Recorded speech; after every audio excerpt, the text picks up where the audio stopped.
Ce journal vous est offert par DACO SARL, société d'expertise comptable et de fiscalité.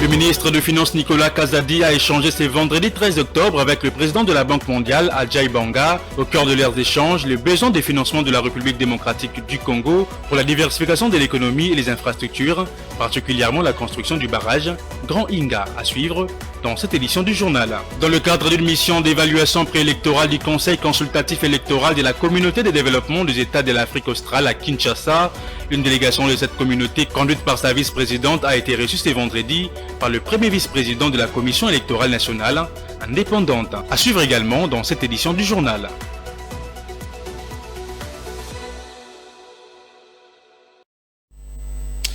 Merci de choisir Ecofin Télévision pour vous informer, mesdames et messieurs. Bienvenue dans cette édition du journal sur Ecofin Télévision. Au cours d'un message à la nation diffusé à la télévision de tard dans la soirée de jeudi 12 octobre, le président Félix-Antoine Tshisekedi a annoncé l'allègement progressif du régime de l'état de siège dans les provinces du Nord Kivu et de l'Ituri à travers la mise en œuvre d'un dispositif transitoire graduel. Une décision prise après avoir examiné les recommandations de la dernière table ronde sur la question échangée avec les responsables des institutions publiques et après avoir entendu le Conseil supérieur de la défense écoutant le chef de l'État dans cet extrait choisi par Tony Antoine Dibendila. En ma qualité de garant du fonctionnement régulier des institutions de la République et de la continuité de l'État, j'ai examiné en toute responsabilité l'ensemble des recommandations formulées dans les 3 commissions de la table ronde. Après avoir échangé avec les responsables des institutions de l'État et entendu le Conseil supérieur de la défense, j'ai pris la ferme résolution de conduire, sans atermoiement funeste, mais sans précipitation inconsidérée non plus, les populations des provinces de l'Ituri et du Nord Kivu vers un allègement progressif et graduel du régime de restriction de l'état de siège avec les meilleures garanties de poursuite du maintien d'une pression maximale sur les ennemis de la paix. C'est pourquoi, prenant la juste mesure de l'impérieuse nécessité d'un retour sécurisé de nos populations à une vie civile et citoyenne normale d'une part, et des avancées enregistrées au cours de la gouvernance sous l'état de siège d'autre part, notamment l'amélioration de la situation sécuritaire dans certaines zones des 2 provinces concernées, j'ai opté en toute responsabilité pour la mise en œuvre d'un dispositif transitoire graduel au terme duquel cette situation exceptionnelle devra connaître sa fin. S'inspirant des tendances dégagées des travaux de la table ronde, ce dispositif transitoire consistera au rétablissement de l'autorité civile dans les entités territoriales décentralisées et déconcentrées qui sont déjà sécurisées et sous contrôle des forces armées de la République démocratique du Congo. Ce qui implique la levée des restrictions des libertés constitutionnelles de tous les citoyens et plus particulièrement la libre circulation des personnes et de leurs biens en mettant fin au couvre-feu, la liberté d'association, de manifestation pacifique et de réunion dans le strict respect des conditions légales. Ceci est d'autant plus important que les différents acteurs engagés au processus électoral ont droit à y participer pleinement et sans entrave aucune. Après l'annonce de l'allègement progressif et graduel du régime de l'état de siège dans les provinces du Nord Kivu et de l'Ituri faite par le chef de l'État dans la soirée de jeudi, quelles sont les retombées directes de cette mesure sur le vécu quotidien de la population, les institutions civiles et l'économie locale de ces 2 provinces? Élément de réponse dans ces commentaires.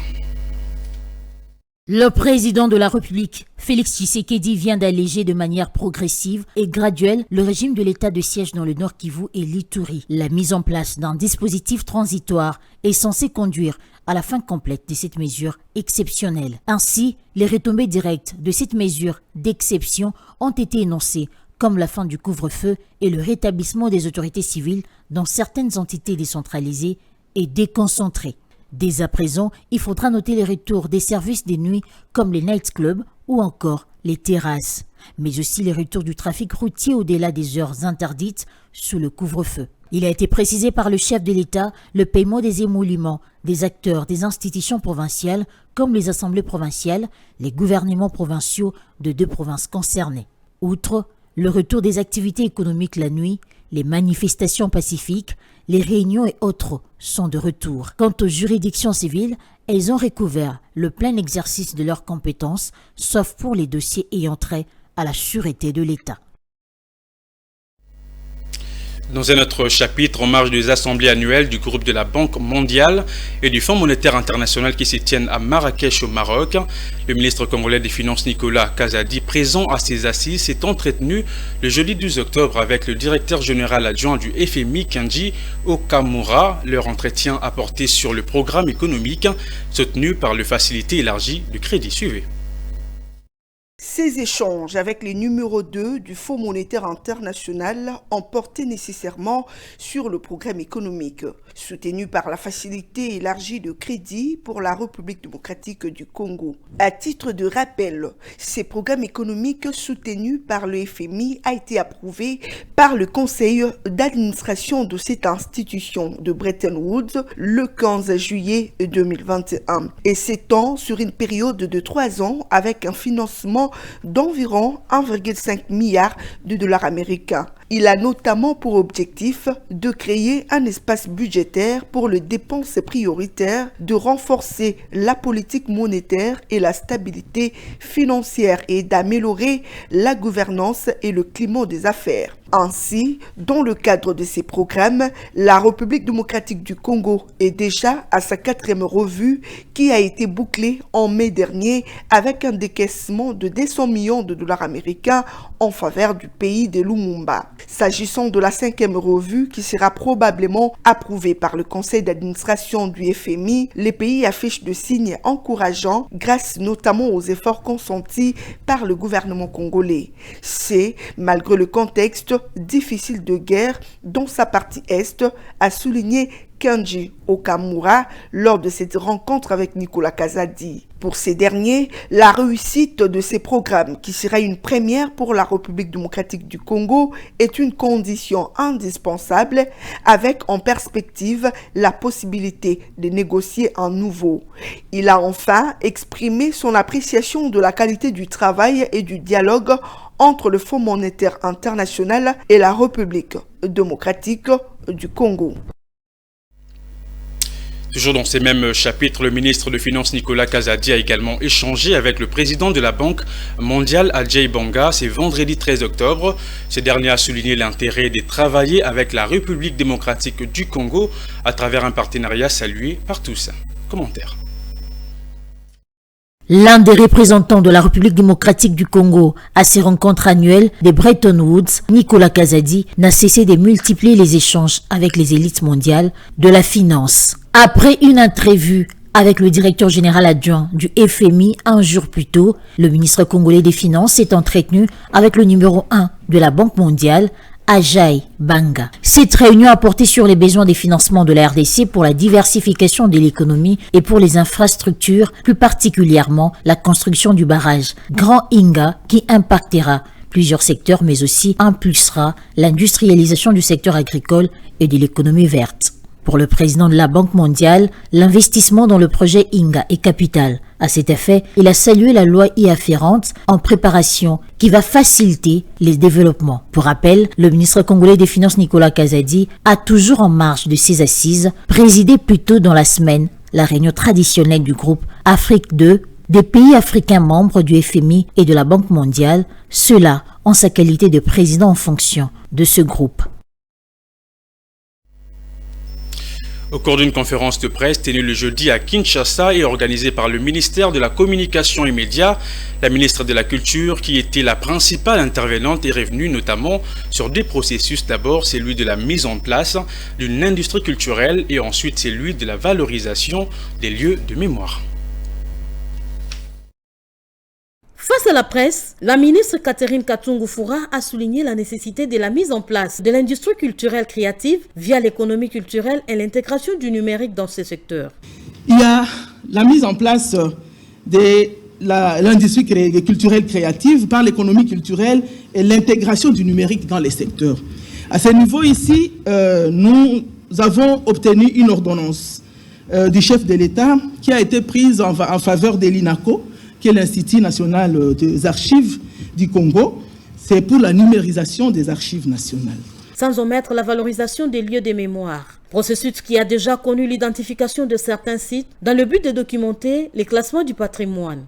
Alors, pour toujours cette question du programme du gouvernement, il y a la valorisation des lieux de mémoire. Et à ce niveau ici, nous avons eu, et tout le monde l'a suivi, nous avons eu à déclarer le site de Sianfumu, c'est à Moanda, au Congo central, comme reconnu comme le premier site des esclaves. Et il y a le projet d'ailleurs d'érection d'un mémorial de Papa Simo Kimbangu. Et il y a le programme de fouilles archéologiques qui ont été menés à Kasongo, à Kabambare, à Nyangwe. Et tout ceci, c'est envie de documenter un classement au patrimoine mondial. La ministre Catherine Katungu a tracé la réalisation et perspective du plan d'action du gouvernement dans le secteur culturel congolais. Toujours dans cette même conférence de presse, la ministre de la Culture a appelé à plus d'investissements privés dans le secteur de la culture afin de pallier au manque face à un budget pas assez éloquent réservé à ces secteurs dans les prévisions budgétaires annuelles de l'État. Écoutez. Et je le répète toujours que le budget du gouvernement pour la culture, on me donne 0,16% de tout le budget. Vous essayez de voir ça représente quoi, donc ça ne sera pas suffisant. Mais au moins ce que je sais est que notre secteur, c'est un secteur libéral. Nous avons l'obligation d'encadrer le secteur de la culture. Nous travaillons avec le privé. Donc nous sommes en train de voir, et c'est d'ailleurs dans les perspectives, comment on doit organiser les sponsoring, le mécénat, comment les producteurs vont être réellement le partenaire de l'État congolais. Et c'est ce que nous sommes en train de faire. D'ailleurs, dans la diplomatie culturelle, nous avons beaucoup travaillé sur ça pour inviter les investisseurs à venir s'occuper aussi de la question de la culture. Nous sommes ouverts et nous estimons que, un peu avec les opérateurs culturels, parce que ce sont des opérateurs économiques, ils ont besoin d'investir dans la culture parce qu'ils vont aussi trouver leur compte dedans. Nous avons, nous, l'obligation de mettre en place des lois pour le protéger et de développer cette coopération, cette diplomatie. C'est pourquoi je dis la diplomatie, elle est en même temps internationale et nationale. Donc, on n'est pas toujours satisfait, mais on essaie quand même de marcher avec ce qu'on a. Je l'ai annoncé au sommaire de ces journaux dans le cadre d'une mission d'évaluation préélectorale du Conseil consultatif électoral de la communauté de développement des États de l'Afrique australe à Kinshasa. Une délégation de cette communauté conduite par sa vice-présidente a été reçue ce vendredi par le premier vice-président de la Commission électorale nationale indépendante, Bienvenue Ilanga. C'était au siège de la CENI. Regardez. Cette mission consiste prioritairement à évaluer si l'environnement politique et sécuritaire du pays est propice à la tenue d'élections libres, équitables, transparentes, crédibles et pacifiques, conformément aux principes et lignes directrices révisées de la SADC. Mais également, elle jauge les cadres légaux et constitutionnels régissant les élections présidentielles, législatives et des conseillers municipaux au 20 décembre 2023. En sus, elle est chargée d'évaluer si la CENI a pris les dispositions nécessaires à la tenue et au bon déroulement des élections à venir. À l'issue des échanges, la vice-présidente de la SADC en a fait la restitution. Nous sommes ici pour mener notre mission d'évaluation préélectorale pour s'enquérir de la situation afin d'évaluer l'état de préparation de la CENI pour les élections qui s'organisent. En tant que conseil consultatif électoral de la SADC, il est de coutume que nous puissions visiter les pays qui organisent des élections afin de nous enquérir de la situation. Cette évaluation est faite selon les principes de la SADC qui gouvernent la question des élections démocratiques. Et donc, concernant ces directives, nous considérons l'aspect sécuritaire et politique du pays afin d'évaluer si ces situations se prêtent à la tenue des élections crédibles. Nous évaluons également le cadre juridique de l'État membre en nous plongeant particulièrement dans la loi électorale, afin de savoir s'il y a eu des réformes qui sont liées au processus électoral. Cette mission s'inscrit dans la continuité des actions menées dans le cadre de la consolidation de la paix, ainsi que du renforcement de la démocratie et du système électoral dans la partie australe du continent africain. Autre chose à signaler dans ces journaux, en marge du lancement du concours Business Plan organisé au Pullman Hotel de Kinshasa le mercredi dernier avec pour thème 1 million de PME pour 8 millions d'emplois. Quelques panélistes ont expliqué à la fois les apports et l'accompagnement de leur structure pour la réussite de ces projets axés sur l'entrepreneuriat. On les écoute. Dans la gouvernance, vous avez la différence à faire entre la personne qui crée l'entreprise, la personne qui va diriger l'entreprise et la personne qui va contrôler. Alors, il y a trop de limites, il y a vraiment, c'est pas très clair dans les PME que nous rencontrons parce que vous êtes fondateur, vous êtes en même temps dirigeant et alors personne ne vous contrôle. C'est ce qui crée un peu la difficulté du développement de nos PME parce qu'il n'y a pas ces contrôles-là. Je suis moi-même Simon Mamba, je suis fondateur, je suis dirigeant, et alors personne ne me contrôle, et ça crée un déséquilibre dans la prise de décision de nos entreprises. La formalisation. Nous sommes en train d'avoir peur d'être formalisés, parce qu'on se dit, quand je suis formalisé, je subirai les tracasseries administratives et fiscales. Ben, c'est bien. Vous pouvez continuer de rester dans le ghetto. Parce que tant que vous n'êtes pas formalisé non plus, on ne vous connaît pas, on ne peut pas vous accompagner, on ne peut pas vous aider, vous ne pouvez pas grandir. Il faut que je m'assure que la personne qui vient solliciter un crédit soit capable de me rassurer qu'il a suffisamment de connaissances, d'expertise dans son domaine. C'est pour ça que la formation est cruciale. Est-ce que vous êtes capable d'emprunter? Dans la plupart des cas, c'est non. Aujourd'hui, nous avons besoin. La Banque centrale, c'est le régulateur des institutions de financement et de crédit en RDC. En ce moment-ci, je suis en contrôle. Et c'est très bien, c'est de bonnes guerres. Mais tout crédit qui a été mis en place sans une garantie, je suis pénalisé. Et le minimum, c'est 200 000 $.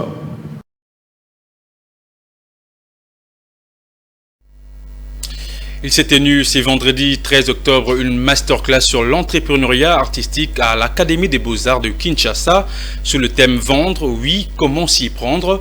C'est dans l'objectif de faire comprendre aux artistes pourquoi et comment vendre son œuvre artistique et comment communiquer sur les réseaux sociaux. Reportage de Pichunzita. Plusieurs jeunes artistes photographes, musiciens et cinéastes ont bénéficié d'une formation d'entrepreneuriat artistique afin de renforcer leurs capacités dans ce secteur prometteur. Les panélistes, entre autres le DG de l'Académie des Beaux-Arts, ont partagé leur expérience d'une dizaine d'années d'entrepreneuriat artistique en République démocratique du Congo. Cet échange a contribué à promouvoir les savoir-faire, la manière de créer son image, comment vendre son œuvre et comment trouver des financements pour réaliser son projet, dont les résultats doivent avoir comme objectif la mise en lumière de leur impact, notamment dans la lutte contre la pauvreté, le développement artistique et social. Je suis contente et heureuse de voir les gens qui ont répondu présents. Ça montre que les gens ont besoin d'apprendre sur un problématique bien précis. Donc c'est vraiment un honneur pour moi de travailler dessus en fait. Il y a plusieurs difficultés, entre autres, les artistes ne savent pas parler de leur travail. C'est une des raisons même que ça fait partie des thématiques que nous évoquons dans ces programmes de masterclass. Les artistes ne savent pas parler de leur travail. Les artistes ont du mal à mettre en place leur démarche artistique et les artistes ont du mal à communiquer au niveau du digital qu'un outil aujourd'hui qui est assez viral. Donc ça fait partie des problématiques qui nous a vraiment poussé à lancer ces matériaux. C'est le projet qui détermine l'avantage d'être financé.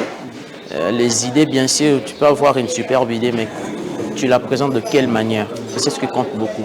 C'est le projet qui compte, le besoin qu'est-ce que tu as remarqué dans la société et qu'est-ce que tu veux apporter dans la société. C'est ce qui compte le plus. Donc, plus tu as un grand projet, un très beau projet, plus tu seras financé. Les investisseurs veulent toujours avoir un intérêt dessus. Les artistes et étudiants présents dans la salle ont bénéficié du coaching pouvant les aider dans l'élaboration et la présentation de leurs projets en vue de trouver facilement le financement auprès des partenaires. Et pour terminer, sans l'entrepreneuriat, il n'y aura aucun développement. C'est l'avis partagé par l'opinion, approché ce vendredi 13 octobre 2023, qui en parallèle a loué l'initiative des autorités concernant le lancement du concours Business Plan qui espère impulser la création de plusieurs emplois. Divine Mwende et Ruben Manata. Dans le cadre d'impulser l'entrepreneuriat et de rencontrer la vision du chef de l'État sur la création de millionnaires congolais, le ministre de l'IPME, Désiré Mzinga, a dédié officiellement ces mois d'octobre à l'entrepreneuriat. Toujours dans ce cadre, il a lancé un concours dénommé 1 million de PME pour 8 millions d'emplois, ce qui sous-entend la création d'un cadre propice pour l'éclosion d'1 million de PME afin de générer des millions d'emplois. Apprenant cette nouvelle, l'opinion n'est pas restée insensible, tout en exprimant son satisfait. Elle encourage l'entrepreneuriat, sans lequel le pays ne pourra espérer à son développement. Nous pensons que c'est une bonne initiative, nous l'encourageons pour que 8 millions d'emplois, en tout cas, ça fera grand chose dans notre pays. Nous pensons que ça va pallier à beaucoup de choses, parce que nous sommes dans un pays où le taux de chômage est plus élevé. Sans l'entrepreneuriat, il n'y aura aucun développement. Aujourd'hui, vous avez le constat, c'est que tout le monde a une vision tournée à la politique. C'est à la politique qu'on va s'enrichir. On ne peut pas s'enrichir à la politique, par exemple. C'est en faisant l'entrepreneuriat qu'on sera riche. Moi, je pense qu'une fois que les choses sont mises de manière sérieuse, je crois que ça va vraiment pallier à beaucoup de problèmes.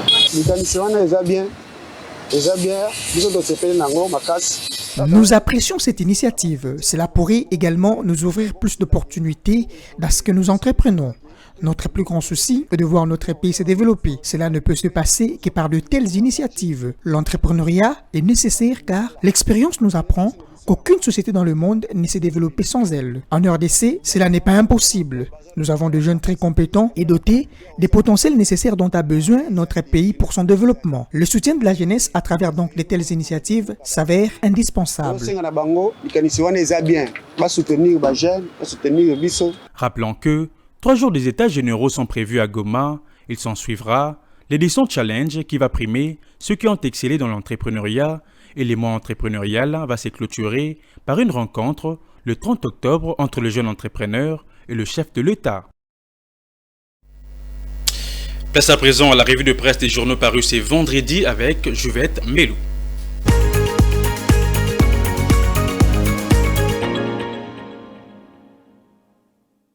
Mesdames et messieurs, bienvenue à tous dans cette revue de presse économique. Débutons cette revue de presse avec le Moniteur qui titre « Félix Tshisekedi, proclamé docteur honoris causa ». Le journal note que le président de la République démocratique du Congo, Félix Antoine Tshisekedi Tshilombo, a reçu son diplôme honoris causa de l'université de Kinshasa ce jeudi 12 octobre 2023. Pour le professeur Makutu Aldalbert, Félix Tshisekedi a hérité de ce titre d'honneur de la première université du pays parce qu'il est considéré comme le meilleur président que la République démocratique du Congo n'a jamais connu depuis 1960. Ce dernier a révélé en outre quelques actions d'éclat menées par le président Tshisekedi au cours de son premier quinquennat, notamment l'amélioration du climat des affaires, l'accroissement exponentiel du budget national de 5 à 16 milliards de dollars, la lutte contre la corruption, les négociations des contrats chinois et l'afflux des nouveaux investisseurs. Poursuivons cette revue de presse avec la prospérité qui titre « RDC, Catherine Katungu et Patrick Muyaya dévoilent les 4 axes phares de la politique culturelle ». La consoeur souligne que des grandes actions à impact visible et rénovatrices ont été posées durant son mandat à la tête du ministère de la Culture. Au cours du briefing presse animé hier, jeudi 12 octobre 2023, avec son collègue de la communication et médias porte-parole du gouvernement, Patrick Muyaya, la ministre de la Culture, Art et Patrimoine, Catherine Katungu, a dévoilé sa politique culturelle circonscrite en 4 grands axes phares qui résument son action. La ministre de la Culture est revenue sur les réalisations faites en faveur de son ministère et celles en cours d'action, Elle a cité entre autres la promotion artistique et culturelle, la question relative aux droits d'auteur et droits voisins, les infrastructures culturelles, faisant allusion ici au centre culturel et artistique de l'Afrique centrale sur le boulevard Triomphal, dont l'ouvrage sera livré incessamment. Hormis les centres culturels des Mwenga et Butembo qui sont en instance d'exécution, la ministre a mentionné la construction des 12 autres infrastructures culturelles dans le cadre du programme de développement des 145 territoires. Terminons cette revue de presse avec Nouvelles du Soir qui écrit « La motion de défiance contre Ngobila rejetée ». Le journal indique que la motion de défiance initiée contre le gouverneur de la ville-province de Kinshasa, Gentini Ngobila Mbaka, a été totalement rejetée par la plénière, faute de forme et de fond. Ce qui paraît curieux est que sur les 5 signataires, 2 ont contesté leur signature. Ils ont déclaré n'avoir pas été associés à l'élaboration de cette motion. Étonnant, n'est-ce pas, s'interroge le journal. Ici est signalé que, après examen de la dite motion au cours de la plénière de ce mercredi 11 octobre 2023, l'Assemblée provinciale de Kinshasa était contrainte de rejeter cette motion de défiance initiée contre le gouverneur et l'autorité morale de l'ACP, Gentini Ngobila, à cause de l'usurpation d'identité et falsification de signature. Ici est de rappeler que le président de cette institution, Godempoy, avait propagé des informations dans lesquelles il accuse l'autorité urbaine de la ville-province de Kinshasa, Gentini Ngobila, de mauvaise gestion et de surendettement à hauteur de 150 millions de dollars américains. Fin de cette revue de presse économique. Merci à vous de l'avoir suivi.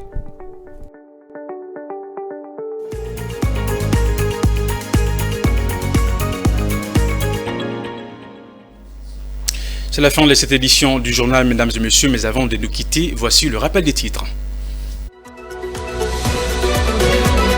Le ministre des Finances Nicolas Kazadi a échangé ce vendredi 13 octobre avec le président de la Banque mondiale, Adjei Banga, au cœur de leurs échanges, le besoin des financements de la République démocratique du Congo pour la diversification de l'économie et les infrastructures, particulièrement la construction du barrage Grand Inga. Vous l'avez suivi dans cette édition du journal. Et puis vous avez suivi dans ce journal dans le cadre d'une mission d'évaluation préélectorale du Conseil consultatif électoral de la communauté de développement des États de l'Afrique australe à Kinshasa. Une délégation de cette communauté conduite par sa vice-présidente a été reçue ce vendredi par le premier vice-président de la Commission électorale nationale indépendante.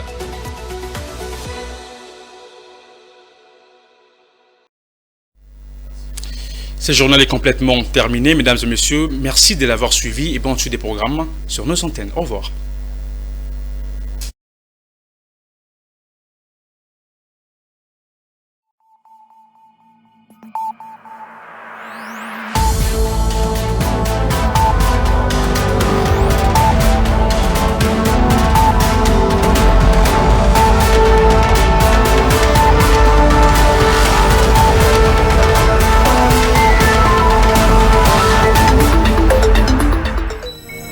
Ce journal vous a été offert par DACO SARL, société d'expertise comptable et de fiscalité. Dans une sphère médiatique, essentiellement tournée vers des contenus généralistes, où l'originalité n'a plus sa place au chapitre, où le secteur de l'économie et finance, pourtant poumon d'un État, sombre dans les oubliettes, voici enfin Ecofin Télévision. Économie et finance télévision, votre chaîne thématique essentiellement économique, vous offre un contenu original. Nous traitons des questions monétaires, commerciales, énergétiques, minières, pétrolières et environnementales. Notre créneau, vous proposer des informations, des analyses, des perspectives et prévisions économiques. Ecofin Télévision vous permet également de comprendre la coopération entre les États et les institutions, sans oublier l'épineuse question de la dette. Ecofin Télévision, tout savoir sur les investissements, les échanges commerciaux, la balance commerciale et la balance des paiements, le taux d'échange, l'état des lieux de la lutte contre les détournements des finances publiques, la coopération bilatérale ou multilatérale. Ecofin Télévision vous explique comment l'économie nationale est directement liée à l'économie mondiale. Notre particularité fait notre originalité. C'est pourquoi nous disons Ecofin Télévision, mieux que savoir sur l'économie et finances, comprendre.